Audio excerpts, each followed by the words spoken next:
नमस्कार प्यारे दोस्तों, आपका बहुत बहुत स्वागत करते हैं हम हमारे चैनल प्लैनेट एक्स पर। दोस्तों, आज की वीडियो में हम आपको बताने जा रहे हैं कि किस तरह से भगवान अपने भक्त जो उनके प्रति सच्ची श्रद्धा और निष्ठा रखते हैं उनकी कैसे रक्षा करते हैं। आइए जानते हैं इस कहानी के माध्यम से, जिसका नाम है भक्त वत्सल भगवान श्री कृष्ण। यह बात महाभारत के युद्ध के समय की है। कुरुक्षेत्र को विशाल सेनाओं के आने जाने की सुविधा के लिए तैयार किया जा रहा था। बड़े हाथी पेड़ों को उखाड़ने और जमीन साफ करने के काम में लगाए गए थे। उनमें से एक पेड़ पर एक चिड़िया का घोंसला था, जिसमें वह चिड़िया अपने 4 बच्चों के साथ रहती थी। जब उस पेड़ को हाथी ने उखाड़ा तो उस छोटी सी चिड़िया का घोंसला जमीन पर गिर गया।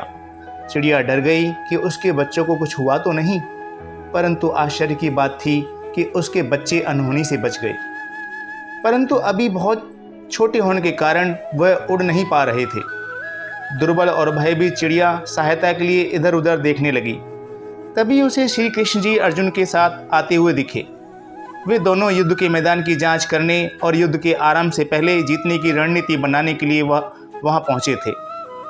उसने श्री कृष्ण के रथ तक पहुंचने के लिए अपने छोटे पंख फड़फड़ाए और किसी प्रकार भगवान श्री कृष्ण जी के पास पहुंची।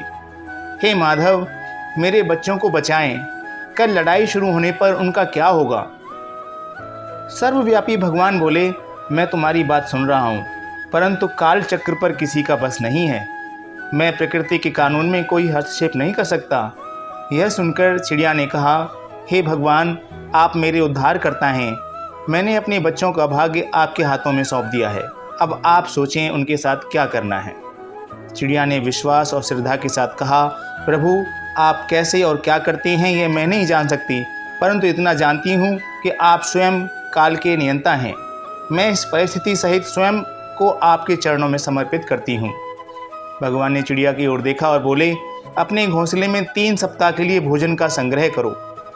चिड़िया ने अपने पंखों को कुछ क्षणों के लिए फुलाया और वह अपने घोंसले में वापस चली गई। चिड़िया और श्री कृष्ण जी के बीच जब संवाद चल रहा था, वह अर्जुन को पता नहीं था। 2 दिन बाद शंख के उद्घोष से युद्ध आरंभ हुआ। कृष्ण ने अर्जुन से कहा, पार्थ, मुझे अपने धनुष और बाण दो। अर्जुन चौंक गए, क्योंकि श्री कृष्ण ने युद्ध में कोई भी हत्या न उठाने की शपथ ली थी।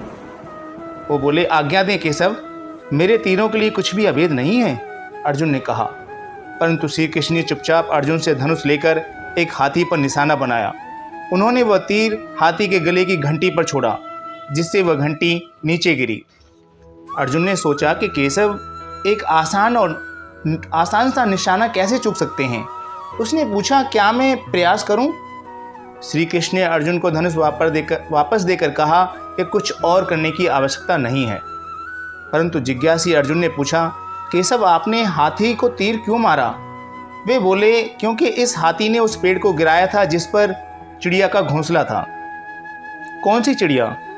और हाथी की भी गले की घंटी ही टूटी, ये कैसा दंड है? अर्जुन ने पूछा। परंतु अर्जुन का प्रश्न टालकर श्री कृष्ण ने उन्हें शंख फूंकने का निर्देश दिया।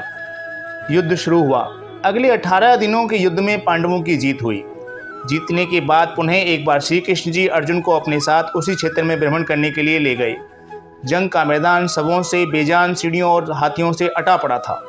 चलते चलते श्री कृष्ण जी एक निश्चित स्थान पर रुके और एक घंटी जो कि हाथी के गले बांधी जाती थी उसे देखकर विचार करने लगे। उन्होंने कहा, अर्जुन, क्या आप मेरे लिए घंटी उठाएंगे और दूसरी ओर रख देंगे? अर्जुन के समझ में नहीं आया कि इतने विशाल मैदान में श्री कृष्ण जी केवल उस धातु के एक टुकड़े को रास्ते से हटाने के लिए क्यों कहेंगे। हाँ, यही घंटी, श्री कृष्ण जी फिर दोबारा से दोहराया।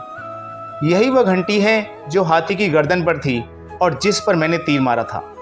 यह सुनते ही अर्जुन तुरंत वह भारी घंटी उठाने के लिए नीचे झुके। जैसे ही उन्होंने इसे उठाया, 4 युवा पक्षी और उसके बाद एक चिड़िया उस घंटी के नीचे से निकले।